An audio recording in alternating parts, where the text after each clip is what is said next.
Hey strong people, Kalle Beck here from StartingStrongman.com, and we just saw history made.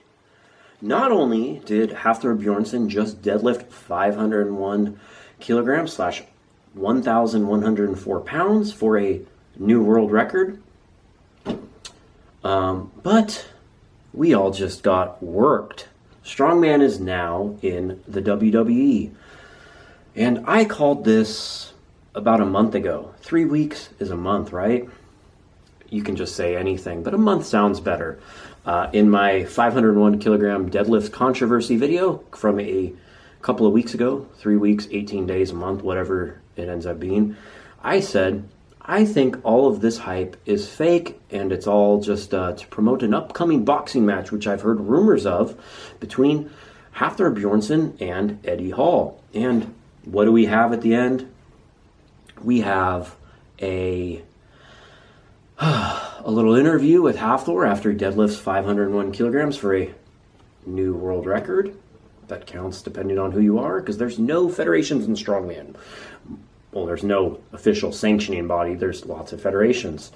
But we'll get to that later. And Hafthor says, Eddie, he said, Eddie, I had already signed the biggest contract of my life. Huge contract. He's really blowing up on how much money is in this contract, and I believe it, from Core Sports.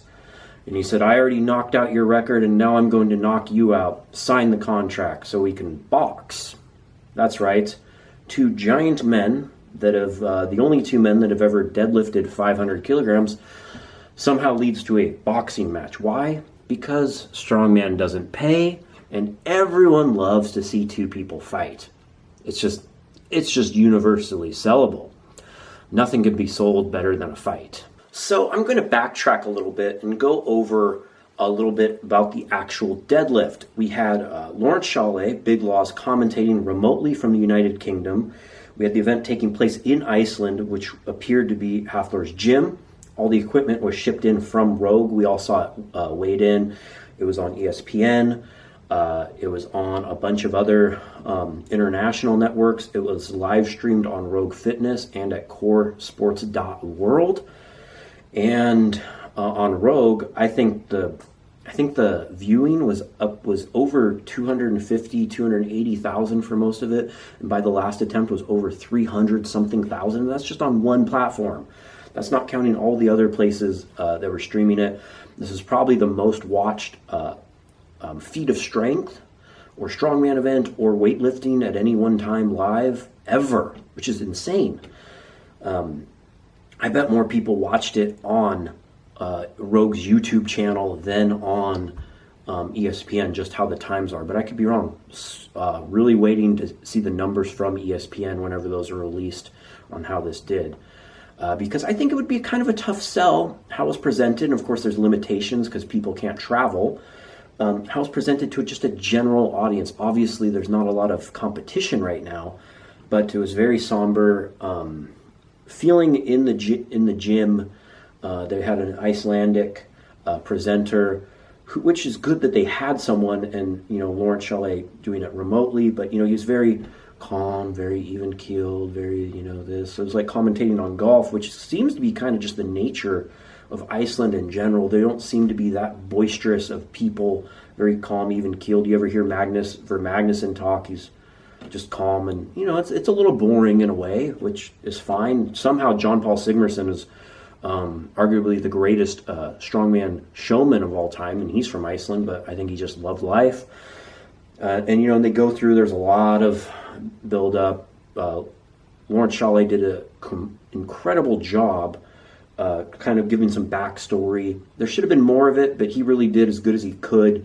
The presentation, they didn't have like a lot of stuff up, but it was really thrown together very quickly. And I think it's kind of hard to get, you can't fly people in from all over the world to do it, so it's probably all local people.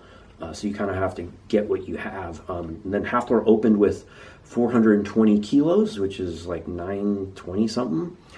Holy crap. How easy was that? And then, it was 15-minute chunks, went up to 465, and that was easy too. And then he went for 501, and I was just thinking, he better get this.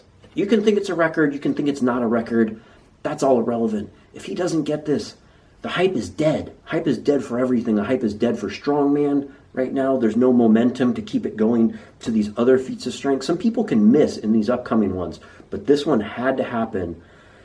We have the biggest name in the sport, the biggest lift, that draws as many people in, the deadlift. We have, Eddie hyping it up, saying it shouldn't count. We have, everyone else commentating on it, including little old me.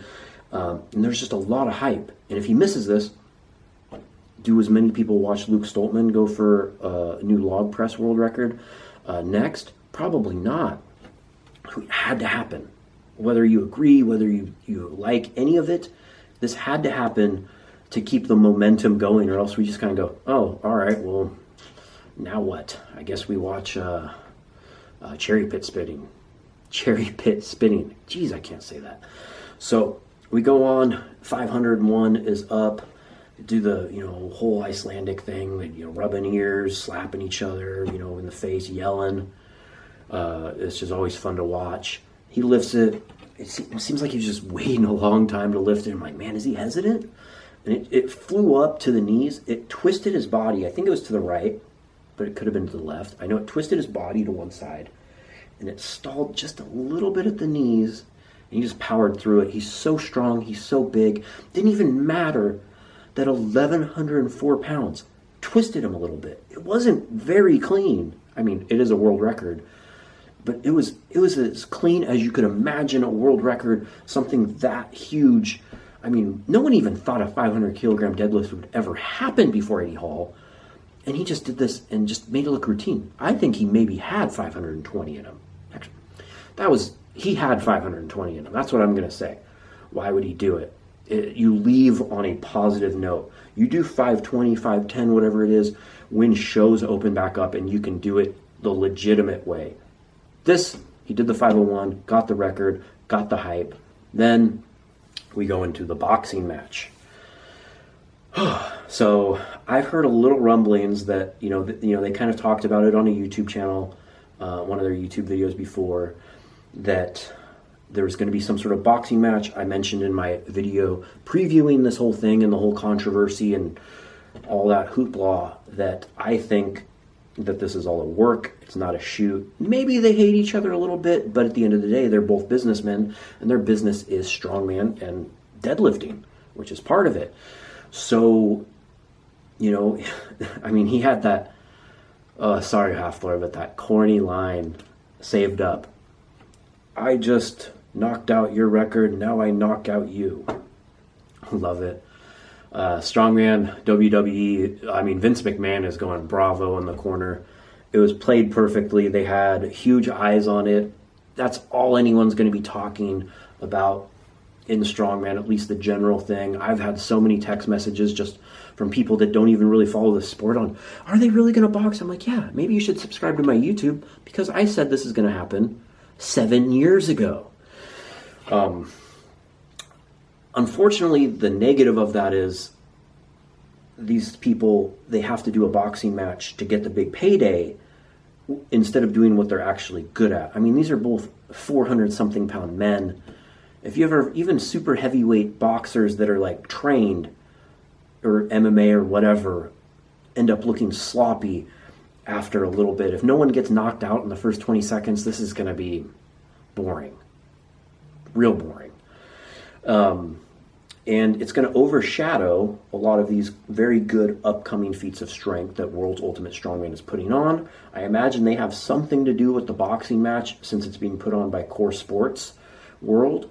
Don't quote me on that because I don't know, but I assume. And yeah, that's where we are. We got a boxing match coming up, and it's going to dominate the talk in Strongman until it happens. Don't know when it's happening. Don't know if it's happening, but it's going to happen. Eddie's going to sign the contract. Hafthor apparently already has. It's for more money than he's ever had in any contract. And, he's been on Game of Thrones. Small, which I don't think it pays as much as people think. But I'm going to assume that this is a good amount of money. Where it takes place, who knows? Who do I think is going to win? Let's maybe save that for another video. It seems like Eddie has some boxing background, And Hafthor has all we've seen is him looking like this, doing the robot thing with Conor McGregor, and Conor just kind of pieced him up, and they're playing around a little bit, but he got some good stomach shots in him. Kind of weird. I think Eddie has the advantage here, actually, even though he's shorter and everything, because he's not doing strongman. Hafthor is apparently probably going to compete in World's Strongest Man in November, unless he's just not, because this is more money and he's just going to do the boxing match, which would be a shame for the sport.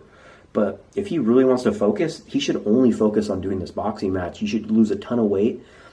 Eddie's probably already been kind of training for this. And Hafthor's been training to deadlift 501 kilos. And I think it just comes down to, unless some haymaker lands between one or the other in the first 20 to 30 seconds, it's going to come down into who's better conditioned. And with that, I think Eddie's had more time to prepare. And if you're trying to get conditioned, being prepared is the biggest thing. So that's that. I'm Kalle Beck. Go to store.startingstrongman.com for all of your strongman training needs, and startingstrongman.com for all of your strongman news and information and helpful tips on how to get started in the sport. And let the games begin. Strongman's a circus, and it's a freak show, and we just went all the way that way with a boxing match.